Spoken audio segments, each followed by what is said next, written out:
everybody, and welcome to another episode of Puck Inches, a 5-3 podcast where we have about all things hockey. Today is May 15th, 2026. I'm your host, Champ, and this is my partner in crime, Saint. Saint, how you doing? I miss my penguins. I know, buddy. Well, as always, we have a lot to discuss this episode, so let's jump right into it. Saint, we gotta talk about it. A lot happened. You know, there are weeks when nothing happens, like last week, and then there are weeks when everything happens. Everything humanly possible could happen. That was this week. Yeah. I guess we start at the top with the two teams being eliminated this week. The Canes are sitting at their high horse and chilling without the Flyers. Any games to play, taking a fucking nap. Yeah, and they're gonna be that way for a while. It's bad. Like another week. Yeah. But the Minnesota Wild are officially out. And the Anaheim Ducks are officially out. Wild lost to the Colorado Avalanche, which I kind of saw coming. Everyone that was like, I think the Wild are going to win the Cup this year. I was like, I don't think you're right. I disagree. Don't get me wrong. I was wrong about a lot of things. Yeah. I was not wrong about that. Yeah. And then the Anaheim Ducks being eliminated, I thought they would go to Game 7. I was actually surprised, especially after, they had one game where they kind of blew it out. Yeah. Did really well. Yeah. So, I thought it was going to go to a Game 7 as well. I did not think it was going to be that 6. Yeah. Feels weird, very weird, seeing all of the stuff on my, time hop of this time last year, the Oilers were going to the Western Conference Finals, and I'm like, oh, man. It's so sad. It's so sad. But we're fine. Everything's fine. Because Vegas got fucking fined. Apparently this is not one incident. This is the golden child has finally pushed mom and dad too far. Which I love to see. Love to see it. But they've been not following the rules, which this is not just the NHL being petty, by the way. These are legal contracts. Yeah. This is not if you feel like it. No, this is everyone involved in this has signed legal documents that say, I will do this thing. It's part of their job. And they're lucky that sports work this way. Mm-hmm. Because in other industries, you would simply not have a job anymore and be blacklisted. John Tortorella getting fined $100,000 because he didn't want to do press talk with the reporters and all that. That's lucky because he's lucky he still has a job. Yeah. That's not even a joke. I went to sleep, didn't realize that the Ducks had been eliminated. Woke up to everyone being like, well, John Tortorella didn't talk to the media. And people were upset with the media being like, weird. Oh yeah, media making a story where there isn't one. And I'm like, wait a minute. It's kind of a story. It is a story. It is a story that's never happened before. People were like, I cannot recall the time, the first time this has not happened before. And I'm like, okay, interesting. And then all day long, it was people being like, well, it's Vegas. These coaches are not going to keep talking to you if you rant and rave about them. And I'm like, wait a minute. That's their job, right? Isn't that their job? Because I didn't read that part of the CBA. It's not something that was a change. It's something that's been in there forever. And so then it was my thought was okay, well, it's Vegas. Nothing's going to happen. And I had just gotten home when I saw that they'd lost the second round pick and the fine. And I fully thought it was a joke. I didn't believe it. I literally didn't believe it. I was like, oh, haha, everybody's just fucking memeing because they did something that's never happened before. Yep. Fully did not believe it. Thought it was a joke. And then it was Puck Empire that was like, no, it's real. Friedman put it out. No, it's real. Hard and then everyone on my dash that I trust was like, yeah, no, it's real. And I was like, what? Oh yeah. The fuck? It was and apparently this comes because John Tortorella was pissed with the Braden McNabb suspension for one game, mind you. Vegas, what? He tried to go after a concussion. Have you seen the video? I feel like I have, but there was the puck was the puck was nowhere near it was Poling that he went after. It was almost as bad as last year when Nicholas Waugh cross-checked Freddie to the face. You remember that? where in the middle of the overtime, what Nicholas was it, McMahon? McNabb. I have the video here. McNabb. Okay, here it is. I know I've seen this hit. I can't conjure it Yeah. in my mind. You know what I mean? Like, so watch that video and see if you can notice where the puck is. It wasn't anywhere near him. yeah, like so he gets suspended 1 game.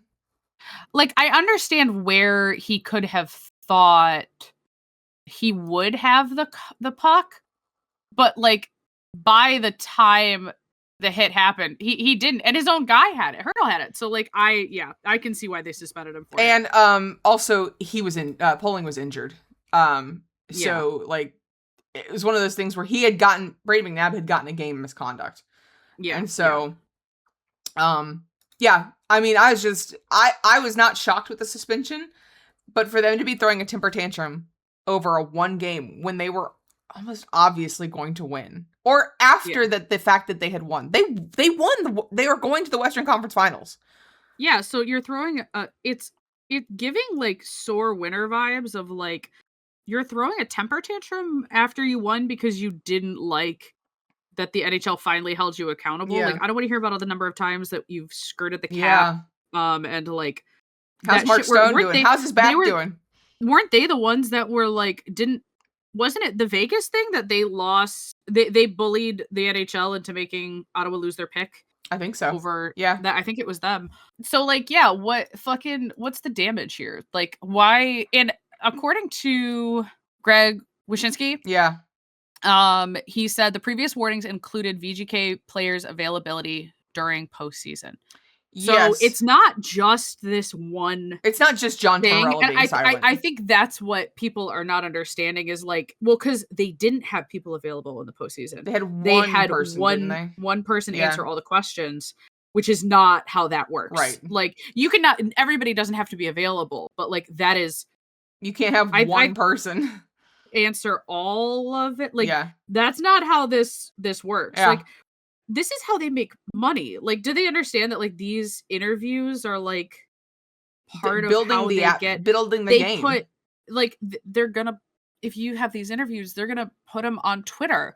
They're gonna put them on Instagram. Yep. They're gonna run them in commercials or like replays. Like when they go, like they do their stupid board talks for the next hour. Where they're gonna be like, we talked to so and so, and did you hear what so and so said? Like that's part of the game. So I think everybody's not people who are like thinking that this is an overreaction. This is clearly something that has been brewing, and they finally pushed the NHL too far, and the NHL kind of had no choice because one is then that becomes one is the CBA and slippery slope. What if everybody else decides they don't want anybody to be available? Yep, exactly. Now, what do you think of the Golden Knights losing a pick for this incident?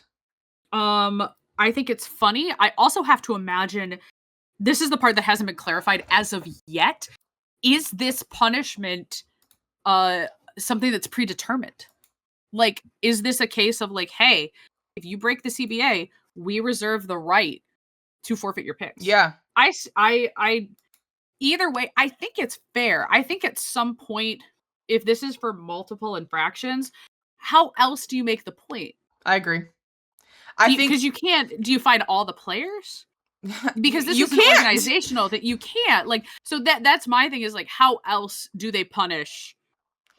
I think the Golden Knights. Like, how else do they do it? The craziest part for me was the fact that it's this year, and that is a little crazy. That's like 6 weeks away. Because that's like, imagine you are the scouts going, okay, we have a seat, because I think they're in their, push to win. I think they only have 1 pick left. And I think it might be the 2026 second round because they have given away so much. That's their earliest pick, and they've lost it now. So this is a really good draft class, and now they've lost one of their earliest round picks. It's a strong message to send. I didn't see it coming. Like, maybe, like, a 2027 pick. Like, you can kind of work around that, right? But, damn. I was shocked. That's one of the reasons I thought it was fake. Because it's such an, expensive fine. Like, I mean, that is kind of, my thing is, like, I feel like that's pretty crazy. But then we also do kind of overrate picks. players. You know what I mean? That's yeah, true. like the picks. It's like, it's the second round. Will they even ever see?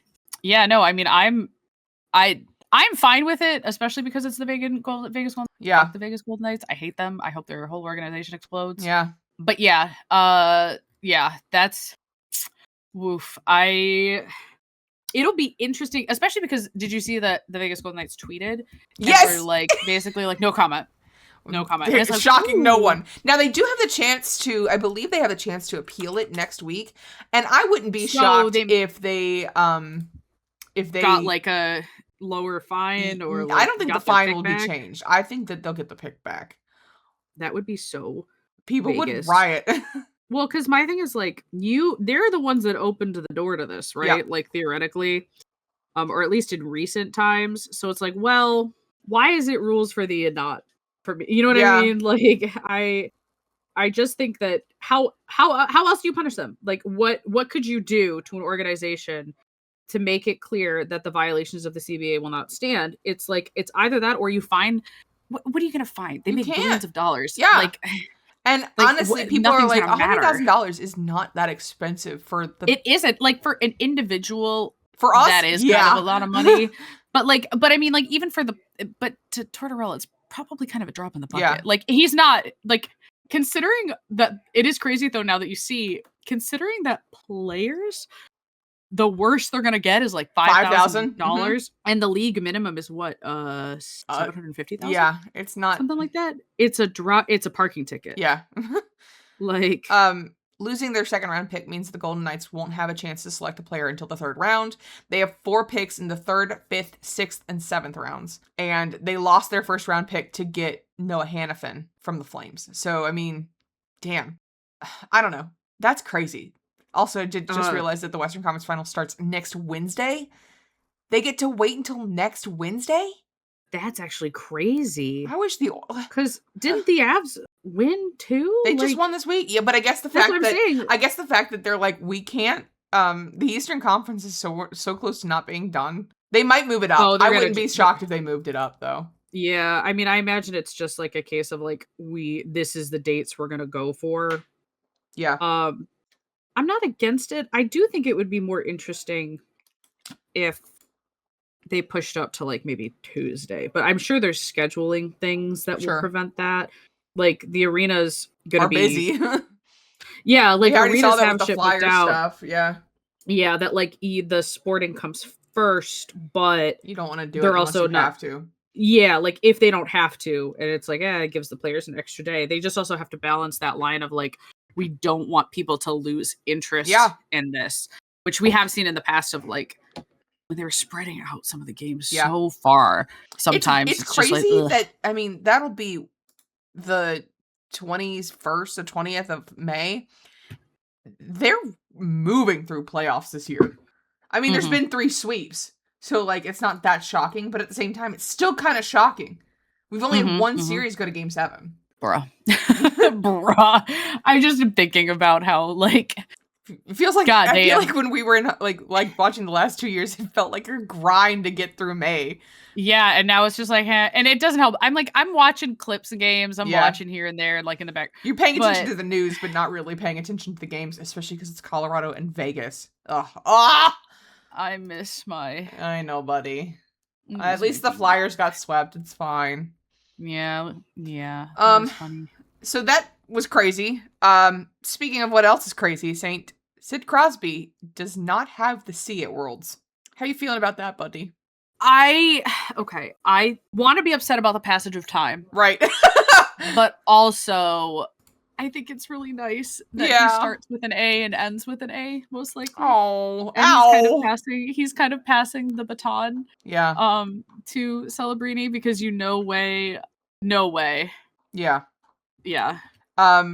There was a post that was talking about how he is he joined late. I'm actually surprised. I'm not that surprised, but I am surprised that Sid is playing. Because that man can't do nothing. No, he can't. He's the same as Connor, but Lauren literally took Connor away from hockey. She's like, we're going on vacation. We have shit to do. He's in Utah. He's sunburned. He's like, she's like, I get you for like 3 fucking months out of the year. We're doing this. So but I was shocked because of his knee. I was like, he probably needs a little bit more time. Nope, that's not how he works. And I'm wondering, I saw NHL Pins on Twitter say that they are also wondering if that he was the one who waited until they announced the leadership group, because it was Celebrini, Ryan O'Reilly, and John Tavares, which is a pretty solid leadership group, all things considered. And then all of a sudden Sid joins. He took a lot longer to commit. And if he had been there from the beginning, there is no way that they would give anybody the C over Sid, right? Yeah. And I wonder if it's just like a case of him. I think also now I hate to say it, I think some of it's superstition. That has been broken because Sid lost Worlds last year as captain. He lost gold. Okay. In the Olympics as captain. In the same like season, quote unquote. Yeah. And He's like, I I'm not have doing to that. wonder. Well, yeah, I genuinely have to wonder if it's kind of like a break of like, hey, because he'd always won when he was captain. Yeah. Like since he was captain in his tenure, he's always won on the international stage. Not winning is kind of, I have to wonder a little bit of like, hey, maybe it's time. Maybe it's time for me to like, unlike certain sectors of this world, let the younger generation do something.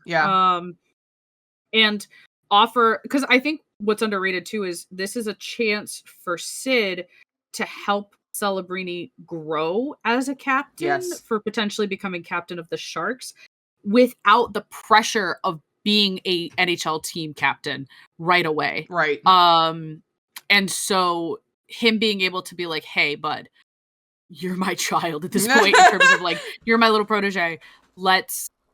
I'm gonna help you through this. You know what I mean? Like that's what Mario that's how did. It reads. Yeah, that's how it reads to me of like, hey, I'm gonna let you, like, I'm gonna help you through this. Right. So that you can feel more comfortable as a captain. Because I have to imagine this is setting Celebrini up for the C. I agree. I think he'll get the C when he goes back next season. I'm not even joking. I would not be shocked if that's I would not be announcement. surprised. Yeah. Yeah, I would not be surprised if he gets the C next year. This was also, especially if this goes well. Yeah, especially if this goes well. This was also a player-led discussion. And I think that shows a whole different side of how Canada, like Sid was gonna let them take the C away from Celebrini. Like I think there was a post that was like, it would be up to Sid to make him reject the C from Celebrini just to make Celebrini squirm.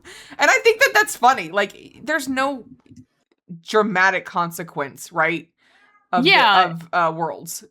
You want to win, obviously, but it's not like you're going for a cup. And so it's kind of like, okay, Celebrini, you're gonna have to squirm. Here it is. Celebrini's definitely gonna try to give the C up to Sid. I bet the coolest and meanest thing Sid can do is not let him and watch that kid squirm and die 1,000 Canadian deaths about it. Because, that's his hero, right? That's almost all of Canada's hero. So, I don't know. I thought that was super sweet. I'm delighted that he's actually taking the next step, because I feel like he is the next. He's not the next Sid Crosby, but he is the next one to watch. Sorry, Mac. You gotta suffer a little bit. It's just funny. Speaking of chaos in the hockey world, apparently this episode surrounds Vegas too much, and I hate talking about the Knights, or the city of Vegas in general. But Saint, we got our next two PWHL teams. Okay, we're just gonna be regurgitating what everybody else said, and we're right. Yeah, because we feel Hamilton is the same distance away from Toronto as the Boston Fleets Arena and LOL is to Boston, Massachusetts. Like, what are we doing? First of all, the three teams that close to each other is fucking absurd. Because it's Montreal, Toronto, and now Hamilton. That's greedy. Fucking absurd. Greedy. Absurd. Like, I had no problem with them being close together on the East Coast. No problem. Because you can't say shit when it's like New Jersey and then two New York teams that are all like next to each other. I get it. But that's fucking New York. A city of, 19 million or whatever, 18 million. You cannot tell me that Halifax or Quebec City or like fucking Calgary or Edmonton. Oh, And I know that it's logistics. I know that it is stuff that is behind the scenes that we are not privy to in terms of like management and like what they're willing to do for the contracts and like arenas and shit like that. Denver was right there. Denver was right fucking there. I also, well, I hate the colors for Hamilton. They're literally, I have no problem with them in theory, but they're just the charge but darker. Yeah. Like, how are you gonna put, like, if you put those two jerseys together next year next to each other, unless the gold is the main color, which it doesn't seem to be, then those are literally just copy my homework but don't make it obvious kind of shit. Like, I don't understand why they could not have picked. I don't think that it should be pink. I think, like, why is there no black in the PWHL? Yeah. Well, there's no black. Like, why not do like black and red or like, which I think that's Detroit. Detroit is black and red. Well, but it's the black is I forgot about Detroit. You're right. Accent color. It's a deep accent. Yeah. It's not. But I'm saying like black and gold, neon blue, black and like a baby pink, or black and like a millennial pink. Like that would all have black and rose gold. Like you don't have to have pink as the main color, but just something. Purple. I saw somebody say that it was and I sent it to you, but it was the Heinz ketchup and mustard colors. Yeah, literally. Like I don't like it. And then like Vegas, I understand Vegas. I do, because it's a huge destination city in terms of like they have the infrastructure. They have the infrastructure, and the women's sports has done well there. So I get it. It's also a good like middle ground geographically if you're not gonna do Denver. Yeah. I don't even care about the green. The green is fine. I think the green is trying fine. to do like an homage to the desert. Yeah. But again, the yellow. It's like how they did the Golden Eyes in Seattle Torrent with like the same fucking color schemes. Yep. Like, why are they doing this with have you noticed that they're almost all like this it's off. It's not vibrant. They're not true colors. Yeah. Like no one has true blue. Yeah. Like a true blue. It's almost all teal yellow. And almost all mustard yellow and almost all like burgundy red. The only one was like the Charge. The Charge had like, and the Scepters had like a true blue. The Frost had a great purple. True purple, which is nice. There's more color. Orange. Why is there no orange? Yeah. I feel like that would have been great for Hamilton. Like just go for like a nice burnt orange. Yeah. And if you're not going to do like, pure colors, do the burnt orange. Yeah. Do like a burnt orange and black, which may be too Halloween-y, but like burnt orange and have you seen the flyers? Color? Yeah, I know, but like I'm just saying, like I understand, like maybe with the because they're all gonna do, I believe, the letter city style jerseys. Okay. Like they're gonna do like I think I could be wrong. I believe they're all gonna do like Vegas, Hamilton, Detroit, and then potentially San Jose if that does get confirmed. It is confirmed. It is confirmed. It's coming. Confirmed? Their announcement is coming on Tuesday. Okay, so we have the official 4 expansions. Vegas, I did not. I'm okay with the brown, the green. I mean, I do think it's funny that so all of the colors, everyone was making jokes about them because again, everything happened this week. Yeah, it was mustard and ketchup for Hamilton, puke, and then relish for Vegas. I think the Vegas color scheme though can be done well. Because it's just so the yellow. Yeah, the yellow. I wonder if they toned They should have done cream. Why didn't they do like a nice? We did bitch about them doing cream for every other jersey last week. So yeah, but this was the. Yeah, but this is the time. Like this is my problem. They do cream for every other jersey except the ones where it fucking matters. Like the Montreal Victoire. Perfect. Love the cream with the beautiful colors. That it just works. It works so fucking well. The gemstone accent. Love it. Vegas, I feel like going for the cream, but not like a pale cream. Going for a desert sand color. Okay. Like a desert sand. Yeah, not a dark beige, but like a very soft beige. Yeah. Or like even maybe a gray beige. Like something to go with because this is also what pissed me off. Green is meant to mention like the succulents and cactus and like the plant life of Vegas in the desert, and then the gold is just a nod to the Vegas Golden Knights. Why? Why do we have to have a nod to the Vegas Golden Knights? Can we not? Why not commit to? Yeah, can we not?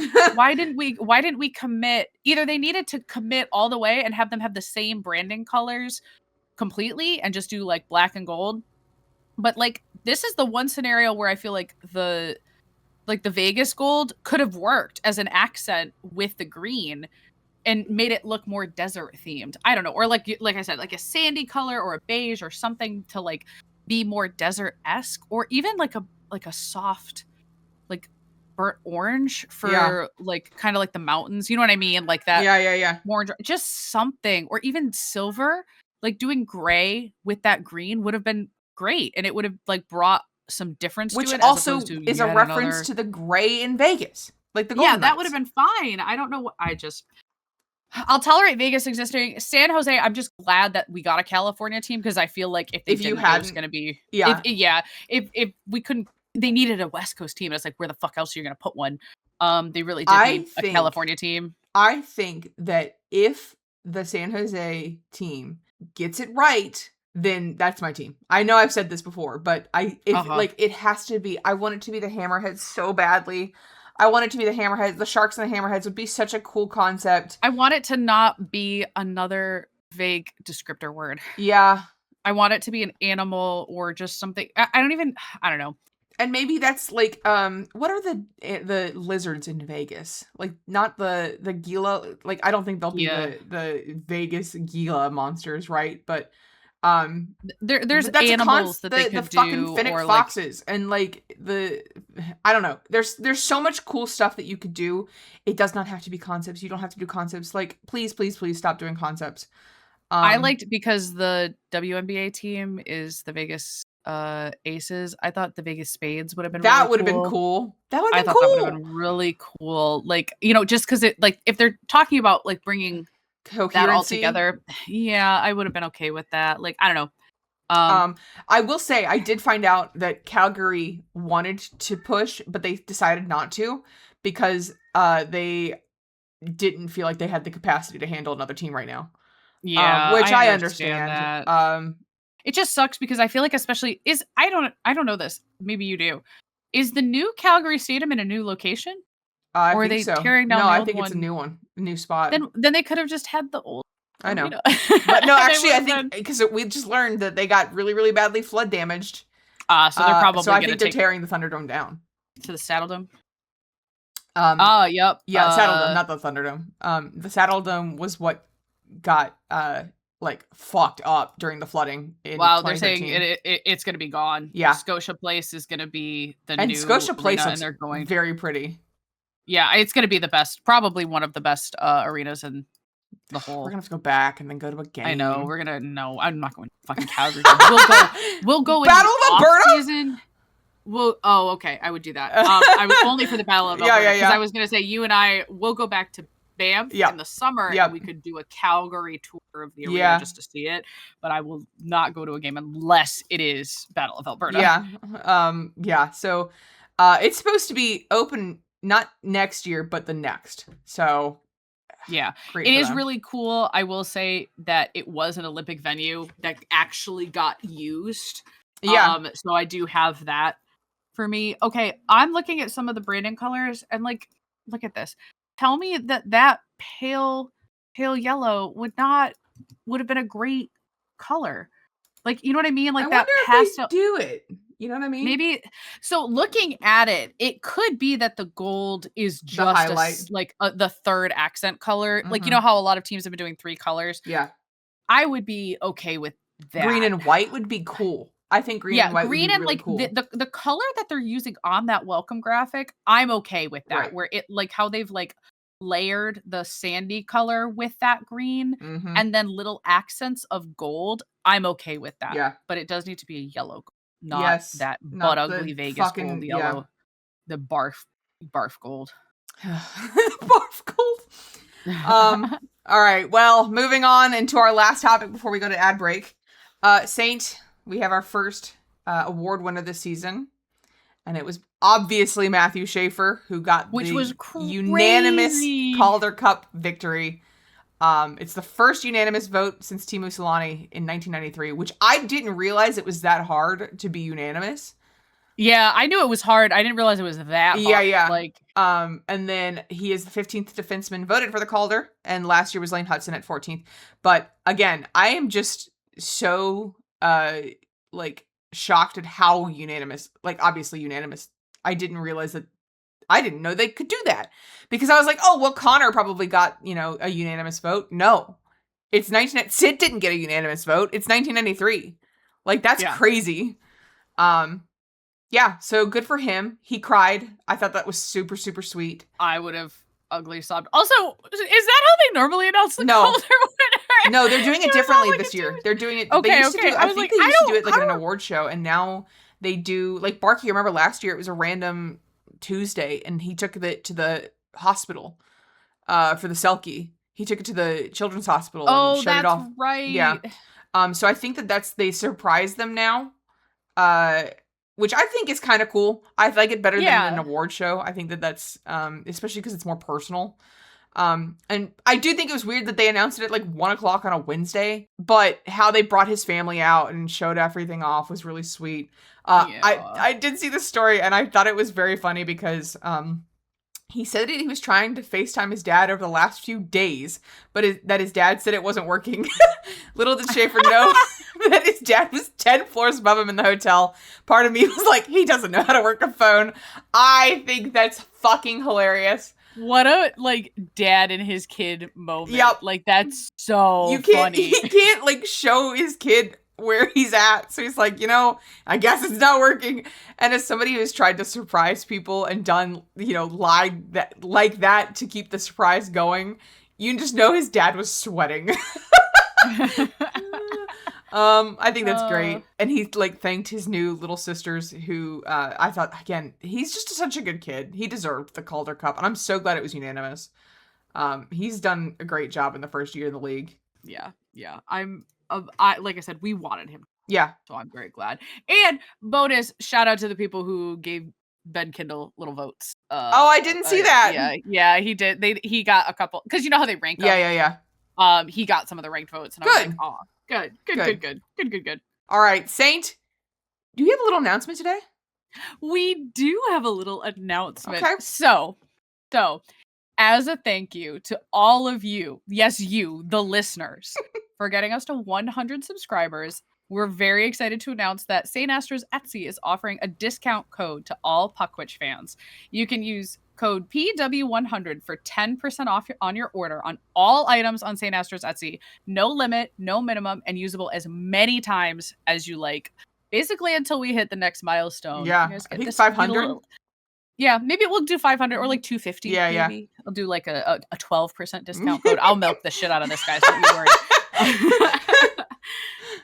But yeah, thank you guys so much. I mean, 100 subscribers. When we first started this channel last year, we were not expecting it.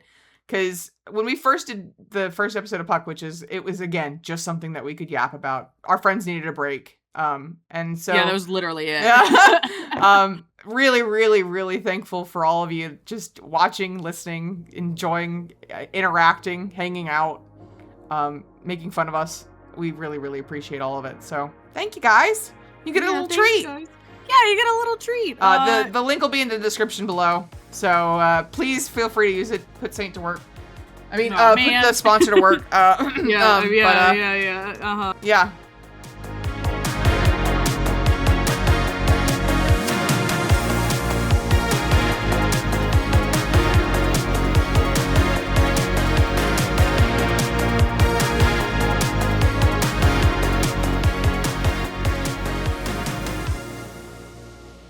All right, let's turn to our one-timer topic where we take one shot at the biggest story. Saint, this week's biggest topic is Coachgate. What the hell happened? Oh, man. So I'm going to start with Craig Berube because we talked about it last week that there was discussions of them keeping Craig Berube, right? And we were like, okay, that's not, that's a choice because... They had already lost.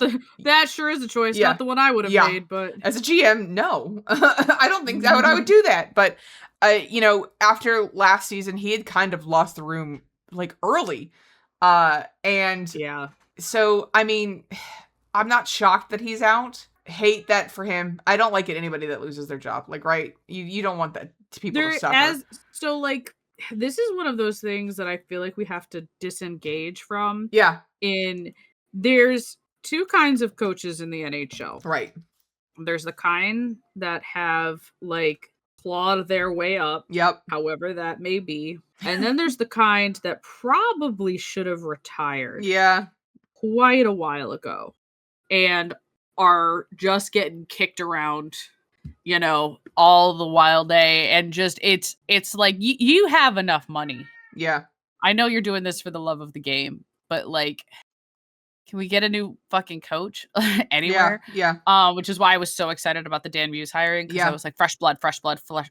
Like, I really hope that he gets the chance to like prove his worth, because but I understand your feelings, but like, so if Dan Muse were to lose his job, I would be really upset. Yeah, exactly. Greg Berube losing his job. It's probably time he was gone. I'm like, hey, you've been around long enough that I really don't. It's like, it was like Tortorella. I was like, I don't feel bad for you. That's like, fair. And fine. It's one of those things where it's like, yeah, I mean, you don't want people to lose their job, but the writing was on the wall for him. I would love to hear what that team has to say about it, because the only one that I heard was like, I think it wasn't Nyes, but it was a player who was like, yeah, I heard he got fired, and everyone was like, okay, is that all you have to say? Okay. But I would love to hear what people have to say about him. I know that they can't do more than he's a great guy, you know, hate to see him go. But if William Nylander had a Messy Tea channel, I would love to know what his Messy Tea was about. And I know that Steve Dangle was delighted. And so far, Chaika, I don't want to give him any credit because he's a piece of shit, but he's done. He did one good move. Yeah, one good move. Good for him, I guess. But then let's talk about the actual coaching drama this week. And I'm going to be fucking exhausted. You don't really know what's going on with the Chris Knobloch situation, do you? All I know that really struck me was he gets fired right before his contract extension kicks in. Okay. Welcome to something I'd like to call Cassidy Gate. So the timeline, as I have come to understand it, when Bruce Cassidy got fired with only 9 days left, or 9 games in the regular season, Chris Knobloch said, haha, you know, I like it when coaches don't get fired. And everyone was like, interesting. Wink, wink, nudge, nudge. That's an interesting comment for you to make, Chris. And then obviously we lost in the first round. It was not a well-coached series. There were injuries, sure, but it was not one of the moments where we were outcoached. We were seriously outcoached. And most of Oilers Twitter, as well as Oilers fandom, was like, problem there, right? There's something going on. Something's a little fishy in Denmark. And Monday, there was news that Edmonton had tried to reach out to Bruce Cassidy, but Vegas, again, it's the Vegas episode, Vegas said no. And that became its own issue. Yeah. But didn't they fire him? They did, but he's still on contract. Oh. Yeah, so it's the same thing with Dallas. They fired Pete DeBoer. He had another, I think, 2 years. But he's getting paid. He getting paid? Is that what? When they take a different job, they lose that payment. But for now, so he didn't have to rush. He did not have to rush. But his contract is still up. Like, you know what I mean? Like, right. He had one more year. He had one more. Bruce Cassidy had one more.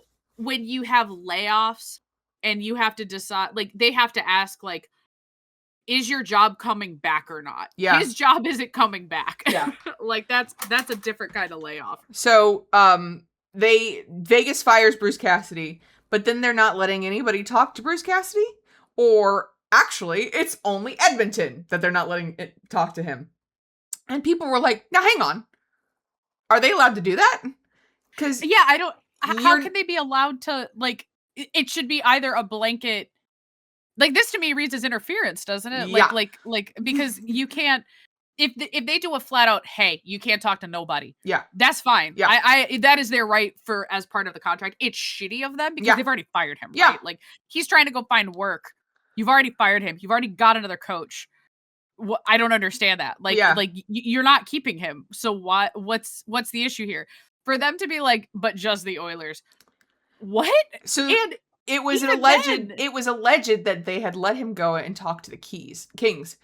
And then again, people were like, what the fuck? Like, you can't do that. And as I understand it, you're not allowed to let a coach, you can say no, but you have to have a good reason for it, right? So Yeah, because that's not the he's same trying for GMs. That's not the same for GMs. You can say, no, you can't talk to my assistant GM. Because that's how the Preds reached out to Rod Brindamore. Or no, who's the guy at the Canes GM, and the Canes organization was like, no. Like, you can't talk to our GM. No, which, like, fuck understandable. off. Like, that's a front office. You don't want to interrupt. Like, you can allow it, or you Coaches are like a weird in between Yeah. of the front office and the, like, what we would call like back of house versus front of house. You know what I mean? Yeah. Like, it's just a little bit different of like, but again, it's also really fucked up. I know we were just talking about people like, oh man, it's okay if you lose your job, but like, there's like, he needs to know if he can get unemployed. Like, non-compete clauses are notoriously unenforceable. Yep. Like, there's like maybe 1 in 1,000 chances that you can get a non-compete clause to work. Yeah. This is probably not one of those cases, because you've admitted that you're allowing someone else to talk to him. And even if they weren't allowing him to talk to anyone, they've laid him off. He does not have a job with them. Yeah. They're paying. He has a contract. He's getting paid, but he is not working.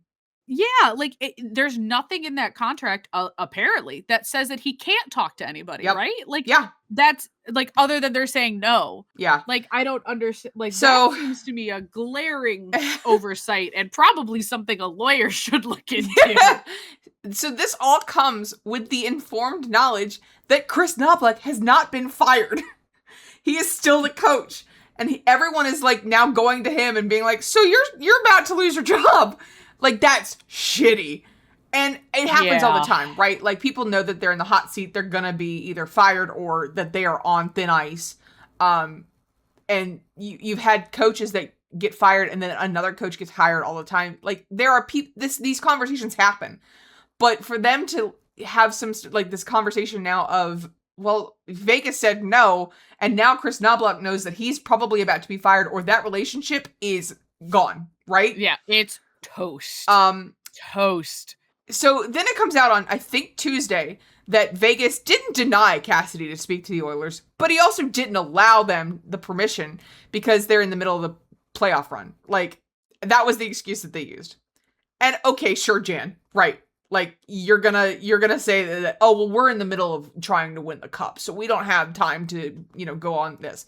You're not playing. The GMs are not playing on the ice, buddy. You can have the conversations. And also, Bruce Cassidy isn't coaching for you.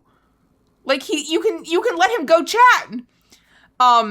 And then they said that the talk with the Kings wasn't a formal talk. Like, it was, oh, well, they just chatted on the phone. Yeah, okay, whatever. The suspicion was that somebody in Vegas leaked it. It was not the front office in the Oilers, because wow, that would suck. That would, well, actually, it is kind of a surprise. The Oilers organization is locked down. No, but that's what I mean. Is like, oh wait, you said Vegas didn't. Vegas did leak it. That's what I'm saying. It's not shocking to me. That Vegas leaked it.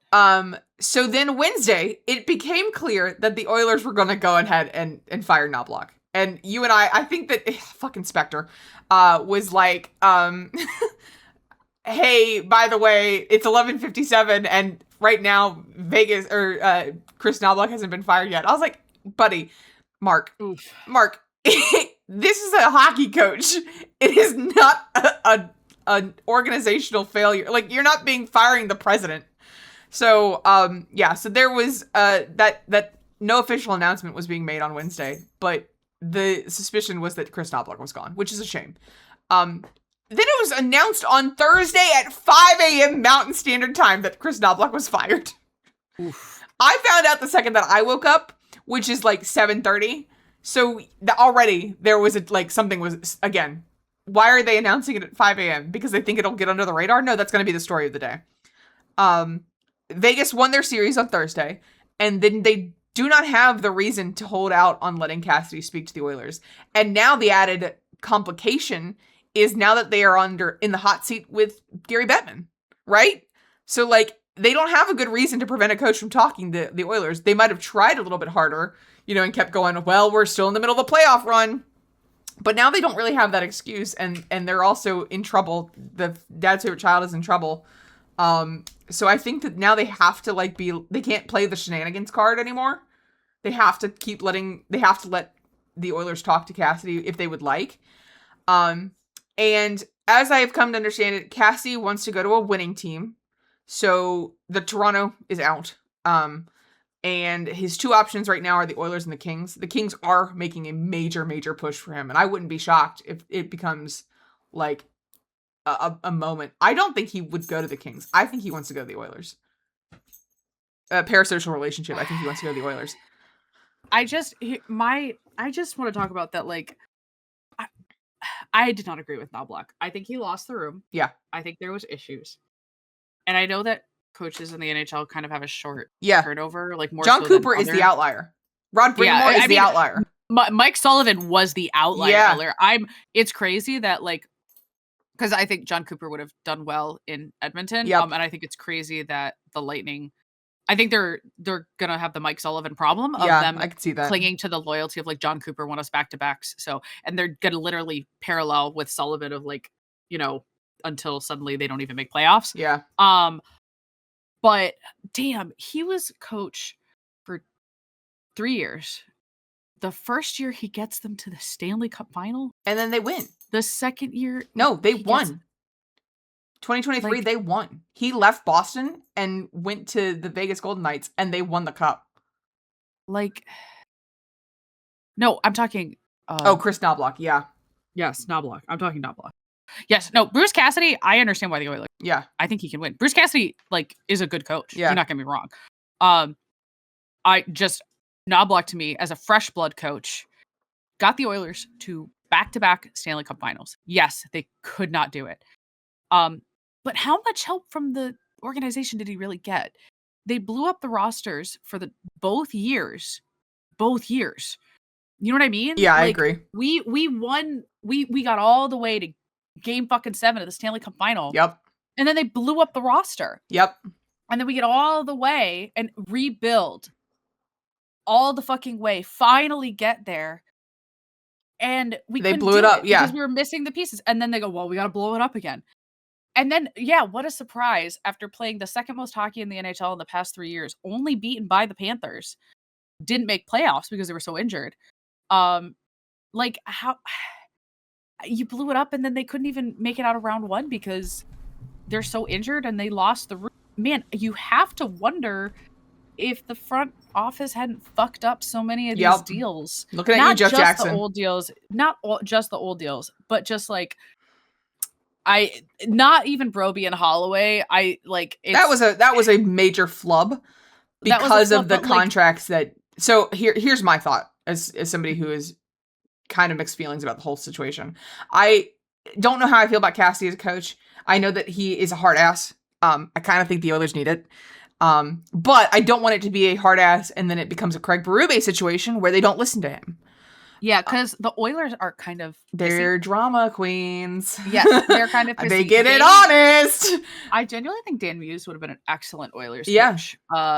Because I think he could have turned certain players around. Yeah. I also have mixed feelings about Nobby being fired because he did get us to the cup 2 years in a row. But he was very, very rigid in his ways. He didn't look at analytics. Like, Darren Dredger, you don't fucking watch the Oilers. I don't need you to comment on us.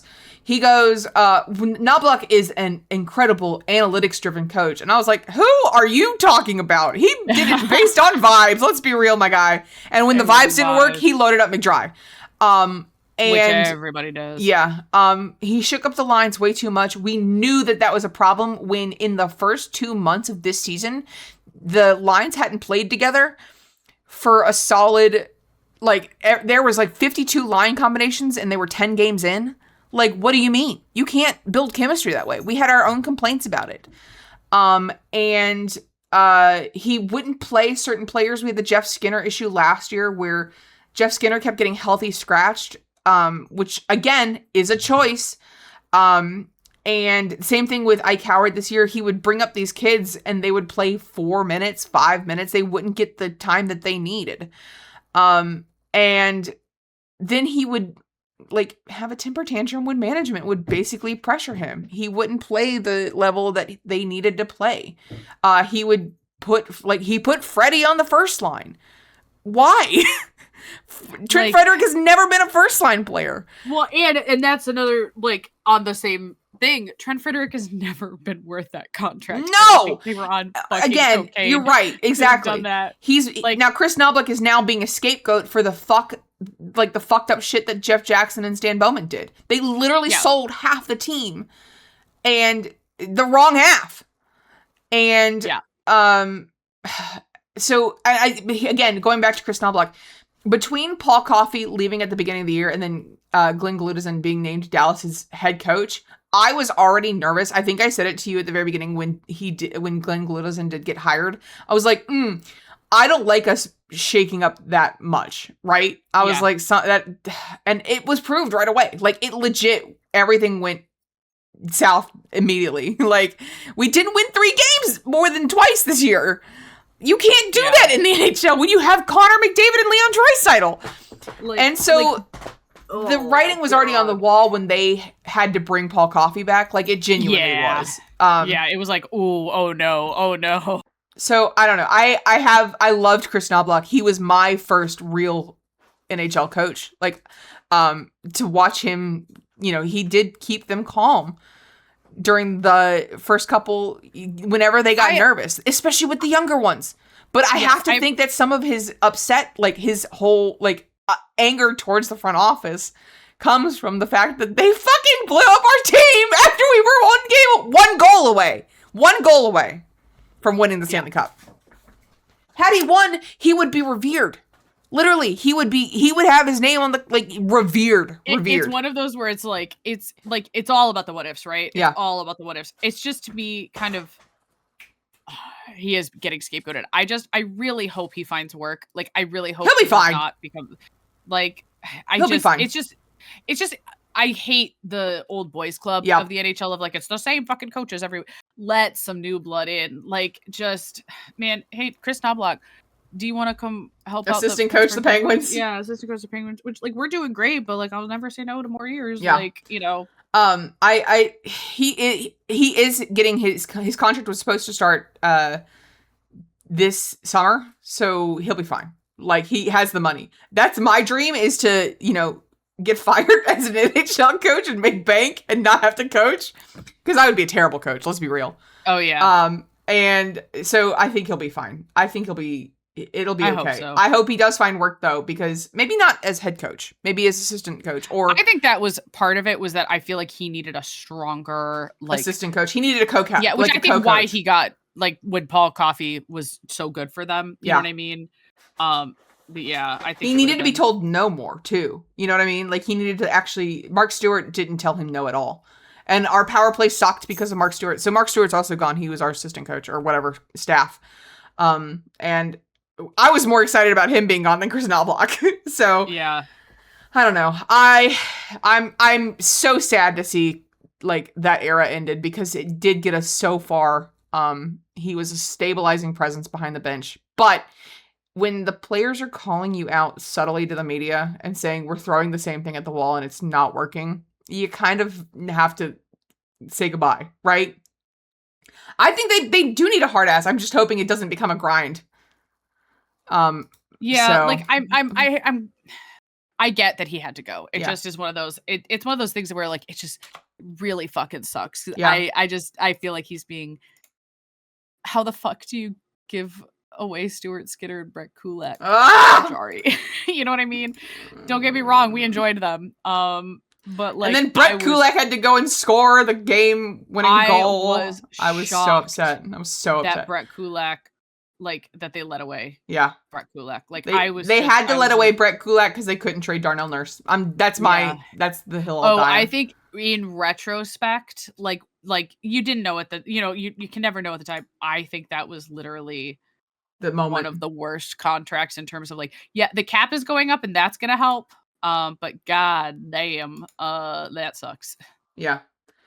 Well, and then finally we got another GM position filled. The Canucks finally said, Ryan Johnson will be our new GM. We said that if that didn't happen, the organization was fucking up, which I expected them to fuck up. And then the Sedin twins are going to be co-presidents of Hockey Ops. Good for them. They said that one of their number one goals is to lock down the leaks coming out of the organization. Did you hear this? And I kind of feel like that's going to be their only job. Because Jim Rutherford can't shut his fucking mouth. So, yeah. I think it's also, yeah. I think it's funny that they're the guys, like, because don't they every year, like, because they've been working with the Canucks organization still, don't they, like, go do the run every year? Yes, I think so. Like, I think so. In that, like, and they're going to have a lot of work to do because that locker room is fucked up. I don't know if you saw I did see the, like, leaks that may are unsubstantiated, unverified, but not surprisingly true. I think if anyone could do it, the Sedin twins could. Yeah. I don't want the Canucks to do great. Me either. I don't want them to succeed ever, but I think that it'd be nice. I want to actually hate them for another reason again. Like here's my thing. I hate Quinn Hughes so much that it has made me want the Canucks to rebound a little bit, just to prove that it was him. Because it seems very obvious. Yeah, like the drama that has come out. Don't get me wrong, JT Miller's not exactly a saint out there, but Quinn Hughes was the problem. Like, it seems very obvious that he's a shit fucking captain. Yeah. It's hard to coach in Canada as an American saint. It's so hard to do it. And, especially when you don't know the guys in your own locker room and, are sitting there and doing, refusing to do media events or go out and do public or go do charity things. But don't worry. He was the best thing that ever happened to that city. And, he, doesn't look back at it fondly. He can't wait to re-sign with the Wild, but he has to check with his brothers first. Make sure that the Devils can't afford him. Good Lord. All right, let's move into Sportsmanlike Conduct, where we spin the wheel to pick our team of the week, and no matter who it lands on, we have to say something nice and spread a little love on the ice. Saint, this is looking rough. There's a couple of good ones. Actually, it's kind of balanced. I was gonna say I think it's like maybe 1/3 teams we really like, and then 2/3 teams we hate. Yep. So let's spin and see where it goes. Yeah. So which for us that's balanced. That's very balanced. Full of everybody we hate. You're fucking kidding me. Because I forgot that Detroit got an expansion team. That's what happened. Like Detroit literally was like, man. "Oh well, you didn't remember that we got an expansion team for the PWHL, so now you have to say something nice about the Red Wings, the team you fucking hate." The Detroit Red Wings have won this week's Sportsmanlike Conduct. I literally, before spun the wheel, I went, I think it's going to be the Red Wings. I should have said it out loud because, again, it would have been a moment of hockey. I will say, last year I was not nice to the Red Wings. You were not. Literally the funniest I've ever laughed. Oh man, that was I said that I liked that they were a mid-level team and it was the middle of them losing their playoff streak. So I feel a little bad. Do you want to go first? I think their logo is unfortunately really that's really a good one. Their logo is just it is really, really good, especially as an original 6 team. Like they were cooking. In that ancient history of the 1900s. They were actually really cooking. Doing a really good job. I think Detroit is as hockey town. Yeah. I think I'm glad that they have a good logo. I'm glad that they've got like a good color scheme overall. For especially as the original 6, like, their logo goes fucking hard, especially for like the ties into the city.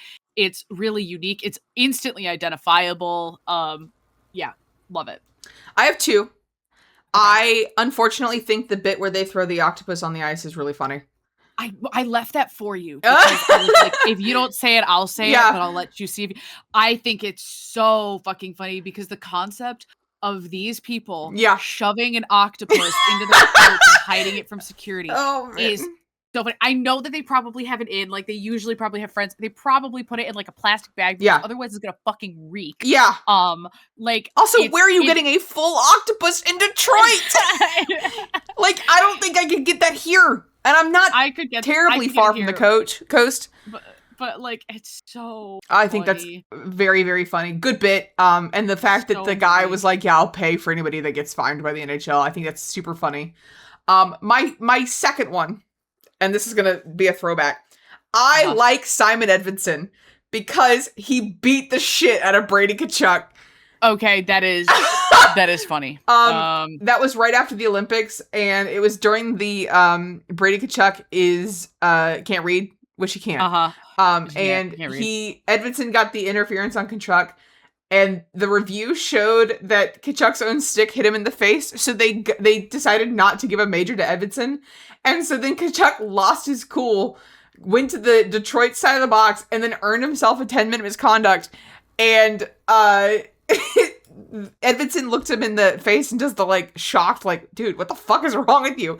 Lives in my head rent free, especially like that is my reaction for most people's takes on hockey Twitter. Like, what the fucker? What's wrong with you? Something's wrong with you. So, Simon Edvinsson, you did gain a fan. I know that Coda likes him a lot just because of that moment. That's so funny. Yep. So, all right. We did it. We did it better than last year.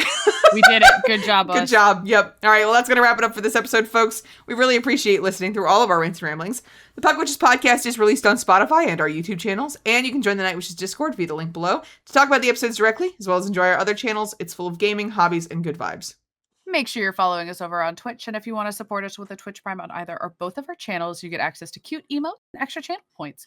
If you enjoy this podcast, don't forget to subscribe so you never miss an episode, and follow us on Twitter and Blue Sky for updates. And lastly, don't forget to check out Saints Etsy. Use that new code. It's active for now until we die. Yep. The end of the world.